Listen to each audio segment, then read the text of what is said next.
Hi, this is John Dumke with Long Beach Real Estate. It's Thursday, June 4th, and today is the third part of my COVID update. As we get back to work, the real estate market is proving to be surprisingly resilient. Today we talk about the factors that are leading to this. That's up next. Consider your source. When you listen to an alleged expert, it's good to know that person's bias. So here's my quick bio and my economic leanings. I have a background in engineering, and I'm very analytically based. I read a ton of financial information about 2 to 3 hours a day. I know the biases of the experts I follow and take everything in context, also with a grain of salt. My father was a smart man. He was a PhD in physics, a research scientist, and they did not come from money. They instilled in me the value of a dollar, to value education, to work hard, and to save for a rainy day. I don't believe in modern monetary theory or negative interest rates. In short, I believe in Austrian economic theory, not Keynesian economic theory, and believe both the Democrats and the Republicans are fiscally irresponsible. That should tell you most of what you need to know about my analysis. For further information on who I follow, you can look for the blog, My Favorite Alternative Investment Media. What we know to date, and where did we leave off from my last update? If we consider Friday, February 21st, the start of the meltdown, then we were a little over 3 months into this mess. In the first week of the meltdown, interest rates plummeted, and at that time I suggested it was a very good time to lock in on a refinance. Now, low rates are good for real estate, but after the initial excitement, we started to realize that people were losing their jobs and losing their life, and obviously that latter information trumps low interest rates. After several weeks, it was clear that this was not a short-term shock, but the question was, how bad was it going to get? I left off about a month ago with 2 takeaways. 1, we would not have a real estate meltdown like the stock market, but 2, that the real estate market was slowing. At the beginning of the year, pre-COVID, my analysis was that the market was going to be flat to up slightly. After the start of the COVID, it looked like the market would be flat to down slightly. At this point, I'm going to say the market is flat to up significantly. Future assessment summary. And this is contingent upon what happens with the Federal Reserve and how much financial stimulus they provide. Short term, meaning in the next 3 months, I am quite positive about the marketplace. In the next 1 to 2 years, the market might be a little bit weaker depending upon how much stimulus the Federal Reserve provides, and that's all contingent upon how much job loss moves forward. And finally, going 2 years and out, I think it's going to be critical to own real estate because of currency debasement and the risk to interest rates and inflation.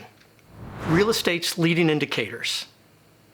Last month saw 2 leading indicators slow significantly. Nationwide, new mortgage applications for purchases were down about 30%. In addition, new sales in the city of Long Beach were down about 30% as well. However, this was met by an equal number of sellers not putting their homes on the market because inventory remained persistently low. So even though it looked like the market was slowing, prices weren't necessarily dropping. Just 1 month later, the market seems to be popping a little bit with 3 bits of positive data. 1, mortgage applications for purchases are back to normal levels. 2, I subscribe to a service. Previously, they had called out the Builders ETF as a short, meaning it would go down.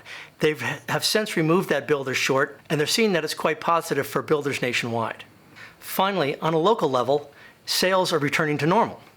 Single-family sales in Long Beach range around 2,200 per year. That's about 183 per month. So I'm usually looking for about 40 sales per week. I've been tracking the last several weeks of sales that have been opening up, and we're getting back to normal on that front as well. Anecdotal information, or what's happening on the front lines. This last week, I put a home on the market, and within 24 hours, I had 5 agents wanting to show the listing. Within 48 hours, I had a full price offer, and by the end of the weekend, I had 2 offers, the second offer bidding it up above full price. I then called around to several of the real estate agents that I knew had recent transactions that they just put into escrow, and what I found was, across the board, agents were seeing a very, very strong marketplace. The most valuable bit of data was when an agent said, you know, it's almost like nothing's ever really happened. So nothing's happened? Well, we know that that's not really the case. We know that 40 million people have temporarily lost their jobs. What I've read is that maybe half of those job losses, or 20 million, will become permanent. The other thing that I've read in statistics is that the delinquency rate for home mortgages went from 3% to 6.5%. And when I was looking at some research, I found that there's 10% of home mortgages that are using the forbearance program. And in speaking to a CEO of a bank, she said they are not allowed to consider people in the forbearance program as yet delinquent. This is why going 1 to 2 years out, we may have a weaker real estate market than we have today.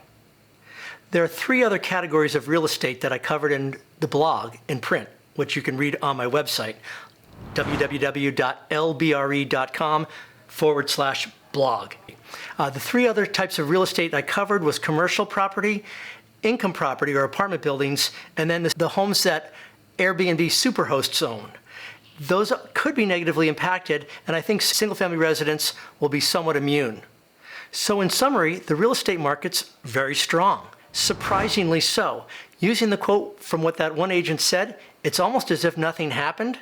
But going forward, I question whether the market will stay strong through the next year or 2 without significant Fed stimulus. Keep in mind, there's been about $3 to $6 trillion worth of stimulus that's lowered interest rates, and interest rates are what drives a buyer to purchase a home because it makes the home more affordable. Tracking interest rates going forward, we'll see what happens. Also, I keep a pretty close tab on the watch for gold because gold prices will tell if there's inflation on the horizon. If there is inflation on the horizon, then certainly owning real estate will be good. You just might find that in the next year or 2, the real estate market dips before it takes off. I'll keep you posted. This is John Dumke with Long Beach Real Estate. If you find this information valuable, hit the subscribe button. And if you have any questions about your home, please give us a call, 562-572-2296. We can cover your particular situation. Thank you very much. It's John Dumke with Long Beach Real Estate.